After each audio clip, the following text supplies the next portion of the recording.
तो अब जैसे देख पा रहे हैं कि ये मेरा एकदम सही चल रहा है। जैसे भी मैं मेजर सेलेक्ट करूँगा तो अब मुझे तीनों एक साथ दिखाने की ज़रूरत नहीं है। जो भी मेरा सेलेक्ट मैं यहाँ से कर लेता हूँ वही वैल्यू मुझे यहाँ पर शो हो रही है।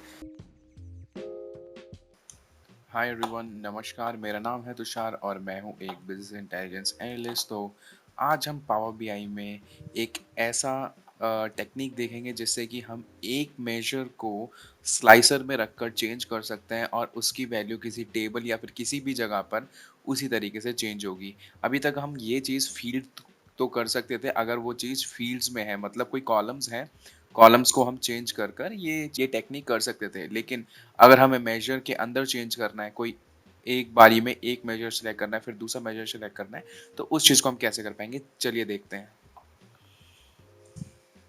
जैसा कि आप स्क्रीन पे देख रहे हैं यहाँ पर बहुत सारे मेजर बने हुए हैं, M T D, Y T D, R12। तो हम अभी एक काम करने वाले हैं, हम M T D, Y T D और R12 को एज अ सिंगल वैल्यू में कंसिडर करेंगे और एक स्लाइसर में ये तीनों वैल्यूज होंगी और इन तीनों वैल्यूज को जैसे ही हम सिलेक्ट करेंगे उसके हिसाब से टेबल में वैल्यूज शो होगी। राइट, तो हम स्टार्ट करते हैं। तो इस चीज के लिए सबसे पहले हमें एक टेबल क्रिएट करनी पड़ेगी। सबसे पहले हम अपने डेटा व्यू के अंदर जाते हैं, डेटा व्यू में अपनी एक टेबल क्रिएट करते हैं। तो टेबल का नाम टेबल ही रहने देते हैं। तो इसमें हम वैल्यूज डालने वाले हैं। पहली होगी एम टी डी, दूसरी होगी वाई टी डी और तीसरी हमारी वैल्यू होगी R12। R12, R12 और इसको हम बंद कर देते हैं और इसका कॉलम एम टी डी और वाई टी डी R12। तो अब मैं जो कहना चाहता था, मैं कहना चाहता था ये कि अगर मैं स्लाइसर में, जैसे कि मैंने एक टेबल में इसे लिया वैल्यू को, अब जैसे भी मैं R12, अब मैं इन्हें सेलेक्ट कर सकता हूँ। लेकिन फिलहाल मुझ पे ये एज अ मेजर्स हैं और ये कुछ वैल्यूज हैं। अभी मुझे इन टेबल की Y M T D, R12, Y T D जो मेजर्स बने हुए हैं उनको अभी लिंक करना पड़ेगा इन मेजर्स से। जैसे कि अगर हम यहाँ पर देखें, इतना बड़ा क्यों हो गया भाई, के अगर हम यहाँ पर देखते हैं जो इसकी वैल्यूज है, वैल्यूज के अंदर M T D, R12, Y T D है, लेकिन वो इस मेजर से अटैच नहीं है। तो उसको अटैच कैसे करेंगे, ये वाली चीज हम देखते हैं यहाँ पे। सबसे पहले हमें एक ऐसा मेजर बनाना पड़ेगा जिससे हमें ये पता लग सके कि एट अ टाइम हम इस टेबल से कौन सी वैल्यू फैच कर रहे हैं। तो उसके लिए मैं एक मेजर बनाता हूँ, यूजर सिलेक्शन। तो इसका नाम रख देता हूँ यूजर सिलेक्शन।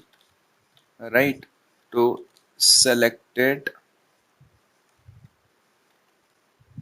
वैल्यू, और ये हमने ये कॉलम दे दिया। तो जो भी एट अ टाइम कोई भी वैल्यू सेलेक्टेड होगी, सपोज करो एम टी डी, तो इसका मतलब यूजर सिलेक्शन के अंदर एम टी डी जा चुका है। अगर मैंने ये सिलेक्ट की, इसका मतलब इसके अंदर जो वैल्यू सिलेक्ट हुई है वो R12 हो रखी है।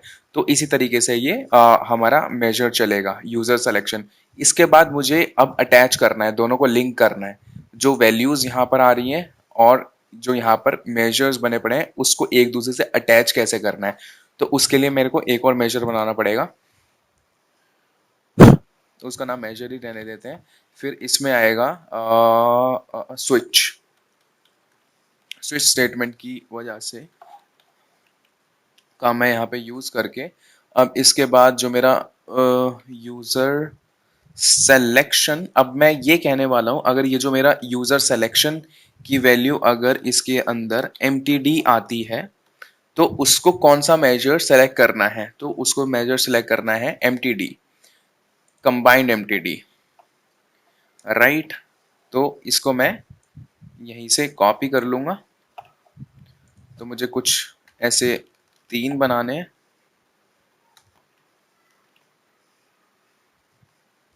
ठीक है, तो मुझे सिर्फ यहाँ पर वाई टी डी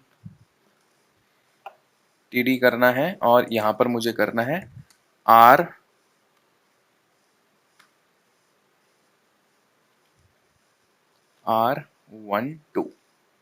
राइट, ये मुझे R12 करना है और मुझे आगे इसको बंद कर देना है। सॉरी, मुझे यहाँ पर इसको बंद कर देना है।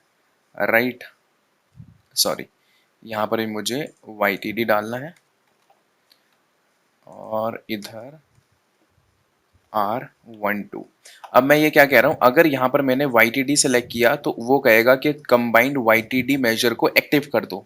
अगर मैंने यूजर सिलेक्शन में MTD को सेलेक्ट किया, मतलब यहाँ पर MTD पे क्लिक किया, तो ये ग्रैब कर लेगा कि यहाँ पे MTD आया है। अगर ये सेटिस्फाई हो गई कंडीशन तो उसका मतलब है कि ये वाला जो हमारा मेजर है इसको एक्टिव कर दो। तो ये मेजर इस तरीके से चलेगा।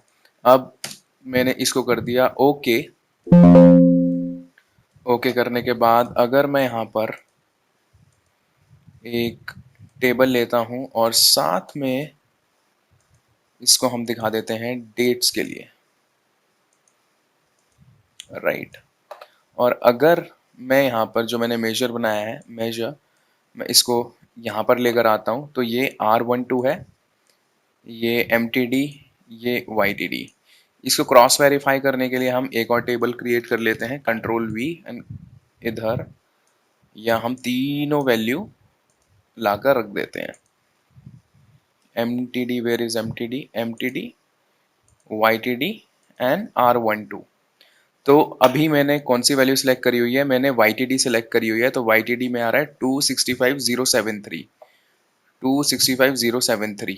राइट, और अब मैं MTD कर लेता हूँ। MTD का मे चेक करते हैं, 418343, 418343। तो अब जैसे देख पा रहे हैं कि ये मेरा एकदम सही चल रहा है। जैसे भी मैं मेजर सेलेक्ट करूंगा तो अब मुझे तीनों एक साथ दिखाने की जरूरत नहीं है। जो भी मेरा सेलेक्ट मैं यहाँ से कर लेता हूँ वही वैल्यू मुझे यहाँ पर शो हो रही है। तो यही मैं आपको बताना चाहता। और अगर आपके पास कोई डाउट है, कोई भी डाउट है, तो कमेंट सेक्शन में पूछ सकते हैं मुझसे, मैं उसके लिए वीडियो आपके लिए बना दूंगा। और साथ में इस यूट्यूब को सब्सक्राइब करना ना भूलें।